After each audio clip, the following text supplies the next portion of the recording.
3,000포인트가 깨지고 밑으로 내려올 것 같지는 않거든요. 너무 급등한 것들은 이제 추격해서 좀 매수하면 안 되고, 아직도 이슈가 살아있는 것들 있잖아요. 그런 것들이 조정받을 때 좀 매수하는 게 좋지 않느냐, 그런 얘기예요.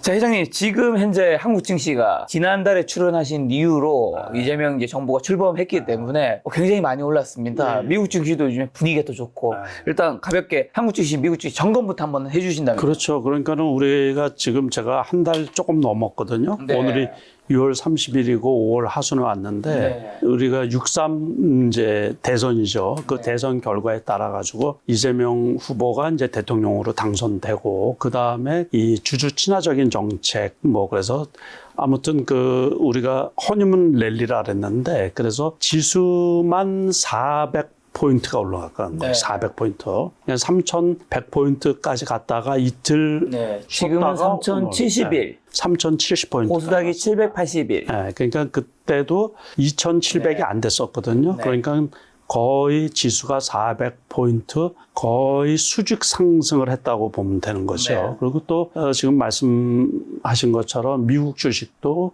그 나스닥 기준으로 해가지고 1,500포인트 밑에까지 떨어졌었는데 4월 달에 그랬는데 지금은 그 2,200포인트를 회복을 했거든요. 그래서 사상 최고치에 근접을 했고 그 중심에 그 AI의 대장인 이 엔비디아 다시 $160더라고요. 예, 그래서 사상 최고치를 지금 기록하고 있는 그런 상태입니다. 그러니까. 자, 그럼 우선은 이재명 대통령 당선 후에 지금 이제 3주 조금 더 넘게 지났는데 증시가 이렇게 많이 오른 이유는 뭔가 사실은 정책이라든가 이런 걸 펼치려고 하는 거지 아직 한 건 별로 없는 상태인 건데 기대감이 이렇게 큰 건가요? 그러니까는 가장 한 거는 그 상법 개정으로 인해서 주주들한테 이제 혜택이 많이 돌아가게 하고 거기에 보면은 자사주를 소각을 시킨다든가 뭐 그래가지고 배당을 이제 뭐 분리과세 얘기도 있고 뭐 그러거든요. 그러다 보니까는 그 지주사들이 많이 올랐어요. 거기에 그거하고 주식 화랑에 대한 그 우리가 4,000포인트, 5,000포인트 그 얘기를 했잖아요. 공약 중에. 그러다 보니까 이제 그 기대 심리로 해서 상당히 지금도 그 분위기가 좋거든요. 전체적으로. 그러다 보니까는 그 몇 달 사이에 그러니까는 뭐 시장이 완전히 뒤집어진 거죠. 어떻게 보면. 그리고 그 지금 내수가 안 좋다 보니까는 지역 화폐로 인해서 뭐 돈을 푼다 그러잖아요. 그러다 보니까는 유동성이 이제 공급이 되는 거예요. 미국 주식도 역시 마찬가지로 지금 당장 금리 인하는 안 하는데 트럼프가 금리 인하에 압박을 지금 파월 의장한테 계속해서 놓는 거 아니에요? 금리 인하를 안 하면은 뭐 사퇴를 하라는 식으로. 그래서 그러다 보니까 그 미국도 역시 마찬가지예요. 유동성 공급에 대한 그 기대 심리 때문에 조금 많이 올라온 거죠. 거기는 지금 밸류 문제가 또다시 그 지난번에 나스닥이 2,200선에 있을 때도 역시 같이 나왔었거든요. 그러니까 너무 밸류가 높지 않느냐. 고평가 논란이 계속 있는데 그럼에도 불구하고 올해 이제 유동성이 더 공급될 거다라는 기대 심리 때문에 주가가 안 빠지고 관세에 이제 고관세 그거를 벗어나서 지금 주가가 견조하게 올라가고 있는 거거든요. 그래서 한국 주식도 분위기상으로는 지금 단기간에 많이 올라와서 그렇지 기대 심리가 뭐 요번에 증권사들 나온 거 보면 1년 내에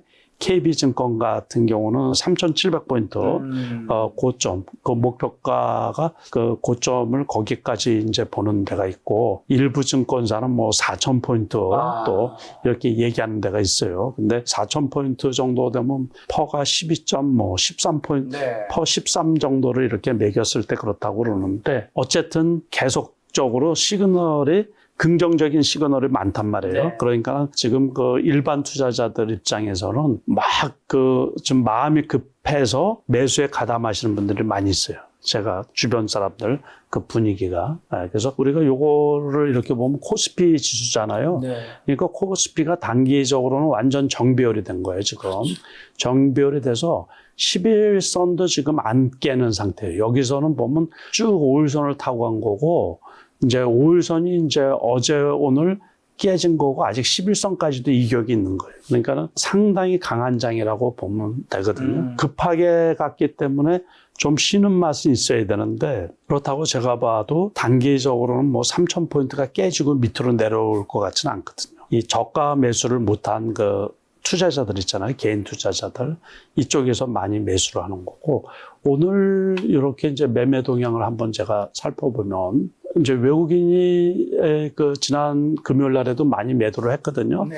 그렇지만 이제 개인보다도 기관이나 금융투자 쪽에서 상당히 많은 그 매수세가 몰렸거든요. 요거는 기관이나 금융투자 쪽에서 앞으로도 역시 장이 우호적이다 이렇게 보고 있는 그 증거라고 해도 되거든요. 그러니까 코스닥, 코스피 할 것 없이 기관하고 금융투자는 아시다시피 증권 쪽이거든요. 증권 쪽에서 매수가 상당히 많이 강하고 투신 같은 경우는 지난번에 투신은 쉽게 말하면 우리 펀드 가입하신 그 개인 투자자들 있죠. 그러니까 환매를 많이 한 거예요. 네. 그러니까 이제 지수가 많이 올라오니까는. 근데 오늘은 소폭 환매를 한 건데 지난주 같은 경우는 보니까는 이제 환매 금액이 조금 크더라고요. 그래서 전체적으로 보면 아무튼 근데 이제 조심할 게 이제 그 지수는 그런데 종목은 급등했다가 급락하는 것들이 있어요. 카카오페이나 뭐 이런 것들이라든가 이제 카카오 같은 경우, 네이버 같은 경우는 오늘도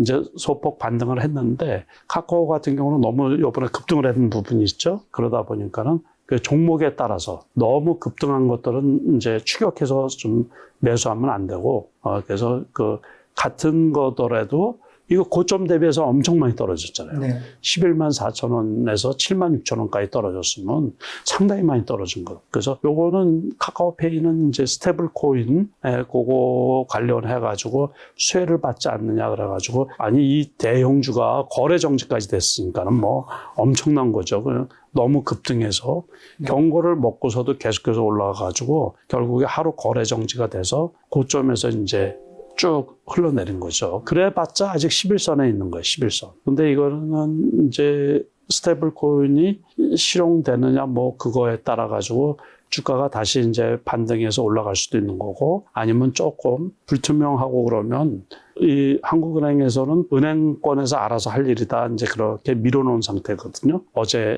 나온 보도, 오늘 나온 보도에 보면은 그러면 추가로 조금 더 하락할 수도 있겠지만은 그래서 이제 눈여겨볼 필요가 있는 거죠. 말씀하신 대로 최근 스테이블 코인 테마가 시장 주목받으면서 카카오페이 주가 약 3년 만에 반등에 성공했는데 정부가 적극 추진하는 지역화폐 및 스테이블 코인 정책과 맞물려 카카오페이 사업 확장 기대감이 크게 작용했다는데 최근 실적을 감안하면 현재 주가는 부담스러운 수준이고 향후 지속 가능한 사업 성과나 실적 개선이 구체적으로 나타나지 않는다면 추가적인 주가 상승 여력은 제한적이라는 의견이 많은데 회장님은 그러니까는 투자 쪽으로 그래서 추가적으로 그러니까는 조금 더 떨어질 수도 있다 이렇게 보시면 되고 이제 어떻게 대응하고 실적이 어떻게 나오느냐에 따라 가지고 그게 실현되고 그러면 주가가 또 올라갈 수도 있고 그러니까는 미국의 그 코인 관련 주식 그것도 단기간에 이제 많이 급등을 했다가 조금 쉬고 있는 편이거든요. 그거하고 발맞춰가지고 요번에 급등했던 쪽은 조금 쉬는 쪽이고 그리고 그동안에 많이 쉬었던 부분들 있잖아요.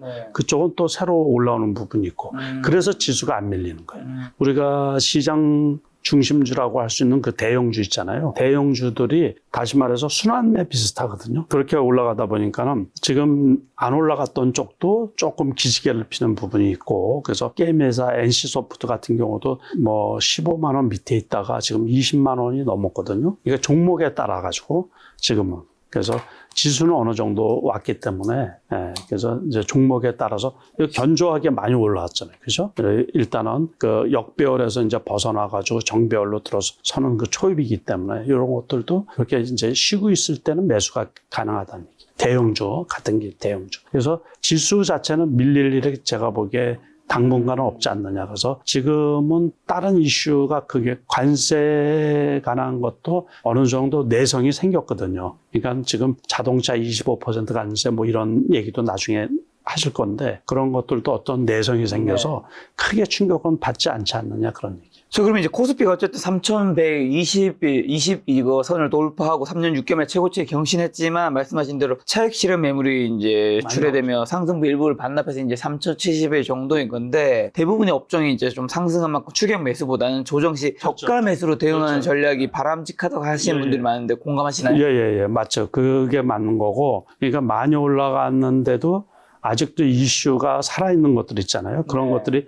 조정받을 때 좀 매수하는 게 좋지 않느냐 그런 얘기예요. 그러면 이제 지금 이제 오늘이 6월 말이잖아요. 예. 이제 하반기 시작인데 자 올해 상반기 가장 많이 주도한 섹터는 좀 어디로 정리할 수 있을까요? 볼 것도 없이 조방원이죠. 조방원, 조선방산, 원전, 그거 하고 금융주, 금융주, 증권 많이 올랐어요. 증권하고 KB금융 같은 것도 많이 올랐어요. 네. 한국 금융지주도 많이 올라갔고 그래서 우리가 쉽게 말하면 조방원이고 그 다음에 KB금융이라든가 KB금융 많이 또 올랐죠. 이제 한국금융지주 뭐 이런 것도 좋고 그 다음에 증권주도 상당히 좋아요. 그래서 증권주 뭐 미래에셋 증권 뭐 이런 것도 그렇고 삼성증권도 그렇고 증권주가 웬만하면 다 좋아요. 거의 비슷하잖아요, 그죠? 네. 그래프가. 그래서 이런 것들도 많이 올라왔고 그리고 네. 방산주는 전통적으로 현대, 로템 그런 거고 후발주로 이제 풍산이 상당히 급등 아주 그냥 급등 많이 올랐었고 풍산 같은 게 이제 단기간에 급등 패턴인데 이런 경우도 쉽게 이렇게 많이 안 떨어지거든요. 그러니까 현대로템이나 하나 에어로스페이스 같은 경우도 단기적으로 많이 올라서 그렇지 21선에서는 제가 요거는 21선이 깨졌는데 61선에서는 괜찮지 않을까 싶은 생각이 있어요.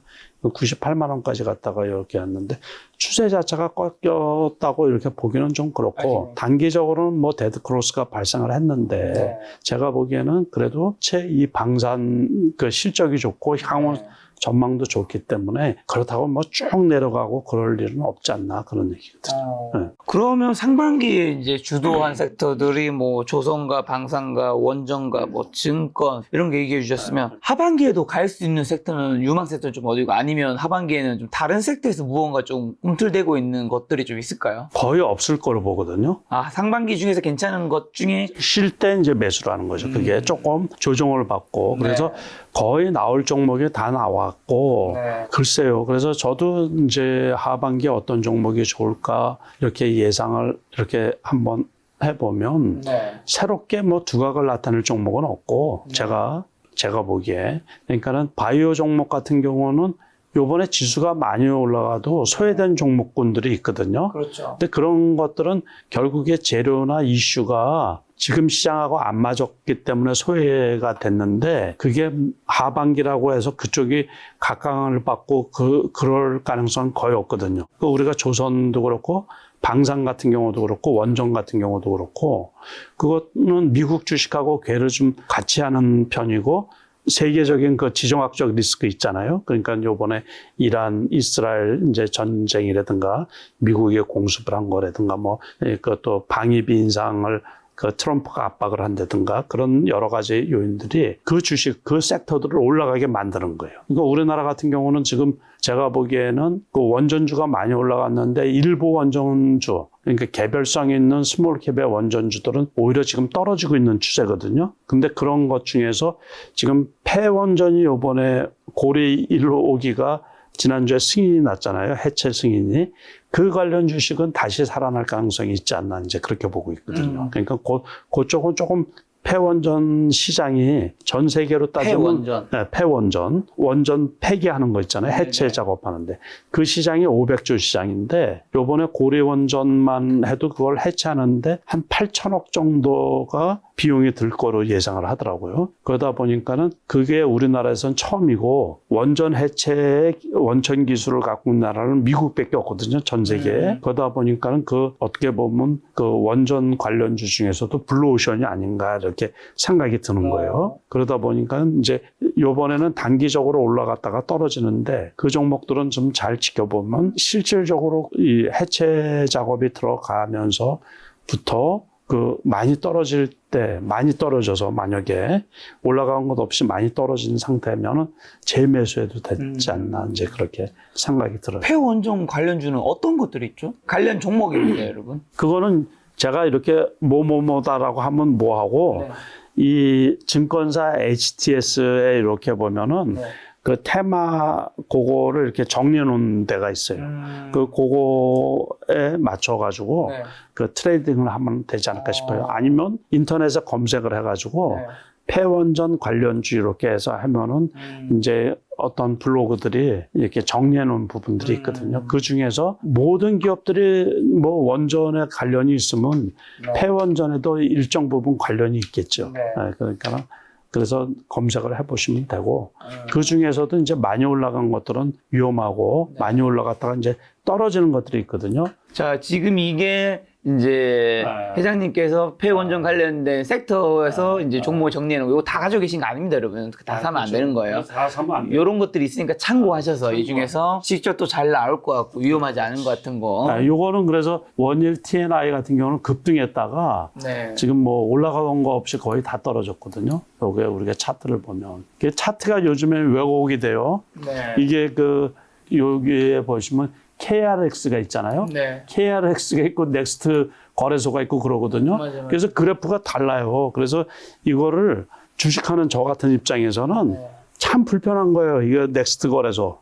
이거를 뭐 미국 같은 경우도 시간의 거래가 있고 장전 거래가 있고 그러는데 이거 아무튼 주가를 왜곡시키는 역할을 많이 하거든요. 그래서 장전에 있잖아요. 넥스트 거래소가 이제 8시 50분까지 거래가 되니까 8시부터 뭐 한 주 가지고 상한가를 간다든가 막 그렇게 왜곡시키는 경우가 상당히 많아요. 그러고서 높았다가 본장이 딱 되면 확 떨어져 있다든가. 그래서 아주 그 뭐 증권사들이야 거래 많이 시키고 그러니까 좋고 이거 주관하는 데는 좋다 그러지만 일반 투자자들은 제가 보기엔 원래 이거를 개설해 놓은 거는 시장의 뉴스나 이런 거를 즉시 반영시킨다는 그 취지인데 제가 보기에는 아주 요런 거가 전부 다 장 전에 장 후에 올라간 거예요. 요 날도 장 후에 올라갔다가 그냥 본장이 되면서 확 떨어진 거예요. 올라갔다가. 이런 거는 제가 보기에 장기적으로 보면. 네. 그래서 요 차트, 우리가 차트 보잖아요. 네. 차트도 그거를 제대로 제공해주는 그 증권회사에 따라서 차트 모양이 다르게 나와요. 네. 그래서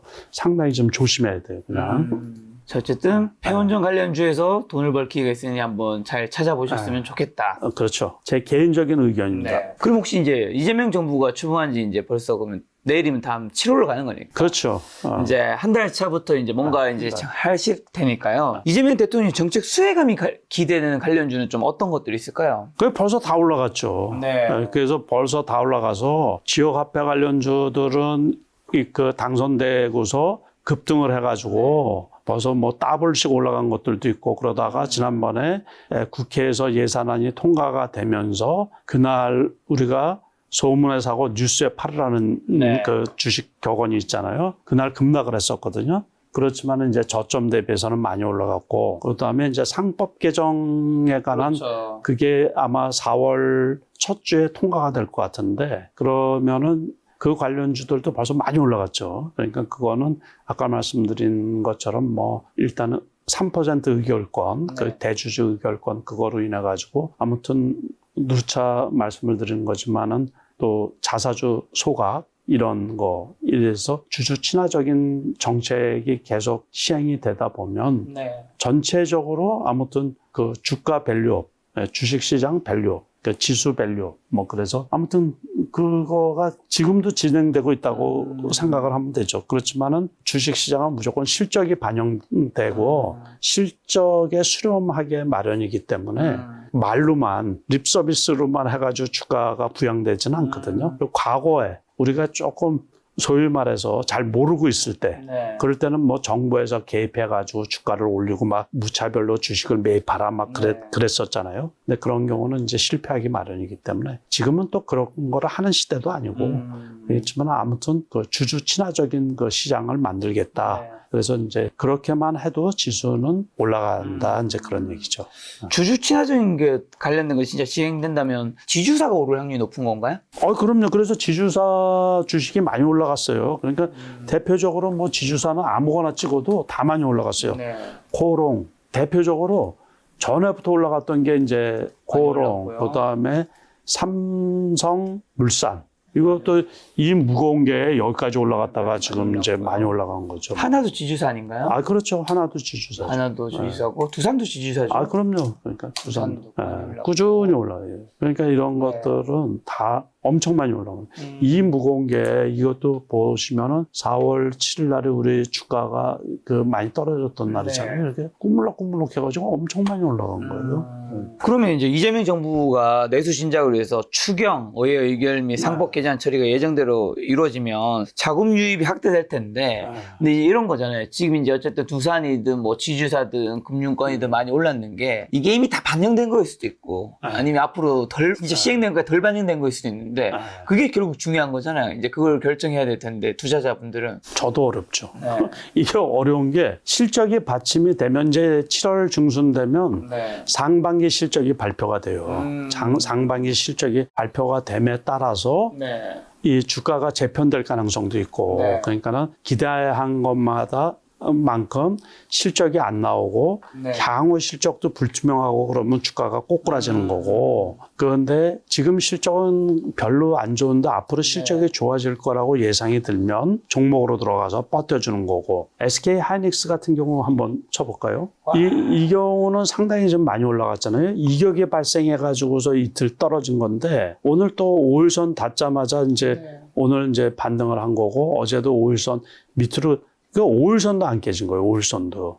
이 경우는 지금 말한 그 정책하고는 조금 비껴나 있는데, HBM이 지금 AI 시대잖아요. 그게 확장돼 가지고 공급이 부족한 상태다. 이제 그렇게 하다 보니까 수요에 비해서, 그러니까는 지금도 실적이 좋은데 이거는 향후 실적이 더 좋지 않을까라는 그것 때문에 주가가 고공행진을 하고 있는 거거든요. 그래서 이런 것들은 나중에, 그래서 일각에서는 지금 삼성전자보다 영업이익이 더 나지 않을까라는 그런 말도 있거든요. 그러다 보니까는 이거는 고점에서 안 밀리는 거예요. 그래서 오늘 같은 날도 8,000원이나 이제 상승을 한 거죠. 그래서 이런 것들은 정책하고 관련이 없이 그냥 시대에 맞는 주식이다라는 얘기죠. 지금 시대에. 그래서 향후에도 실적이 괜찮으면 그냥 어느 정도 조금 쉬고 있을 때, 이렇게 5일선에 나올 때, 이럴 때 매수하면. 말씀하신 대로 SK하이닉스 역대 최고가도 이제 얼마 전에 이제 경신했었는데, 6세대 고대역폭 메모리 HBM4에서도 시장 지배력 강화로 경쟁사 대비 차별화된 실적 창출이 예상된다는데 어떻게 보시나요? 그런 것들 다 보시면서 좀 더 좋게 보시는 건가요? 그렇죠. 저도 역시 마찬가지로. 그러니까는 AI 시대가 끝난 게 아니라 우리가 주가를 지나서 이렇게 가만히 생각을 해보면 주식시장이 크게 타격을 받은 날이 있거든요. 크게 타격을 받은 날이 이날이에요, 이날. 한참 됐잖아요. 2월 초순, 이때. 여기 이렇게 보면 개파락을 했잖아요. 여기에서 지금 이렇게 보면은 이게 하이닉스가 11% 떨어졌어요. 11%. 이날 왜 떨어진 줄 모르시죠? 이날이 중국에서 딥시크가 개발됐다는 거예요. 그래서 그렇게 딥시크는 저사양 그 칩 가지고서 할 수 있다. 챗 GPT와 같은 이 효능을 나타낸다라 가지고 맞아요. HBM 관련 주식이 다 떨어진 거예요, 그때. 그래서 우리 지수도 82포인트, 그 연휴 끝나고, 설 연휴 끝나고 나서 82포인트가 그냥 급락을 했던 날이 바로 이 날이에요. 그래서 이날 이제 하이닉스만 떨어진 게 아니고 엔비디아가 폭락을 한 거죠. 그러다 보니까 전 세계에 AI가 이제는 다 끝나지 않았느냐 그래가지고 이때 떨어져가지고서 조금 오르고 반등했다가 여기까지 떨어진 거예요. 이때는 물론 관세 전쟁으로 해서 지수 자체가 많이 떨어지면서 떨어졌는데, 그래서 이때는 이제 엔비디아도 90불 아래로 떨어졌단 말이에요. 근데 지나고 나서 보니까 아예 관세 전쟁도 이게 트럼프 입만 그냥 센 거지, 실질적으로는 그렇게 크게 타격을 주지 않고 오히려 이제 회복이 된 게 언제부터냐면 트럼프가 취임하고서 사우디로 날아갔단 말이에요. 그러고서는 엔비디아 블랙웰을 사우디아라비아에서 매수를 한 거예요. 그러면서 이제 엔비디아가 살아나기 시작을 하면서 다시 AI10. 그러고서 그때 나온 딥시크는 보안 문제로 인해 가지고 우리나라 정부에서도 사용을 못하게 차단을 시켰잖아요. 그거로 인해 가지고 다시 엔비디아가 날아가기 시작하면서 하이닉스가 다시 HBM 6세대 이러면서 이제 날아가기 시작을 한 거죠. 이제. 스토리가 그렇게 연결이 돼요.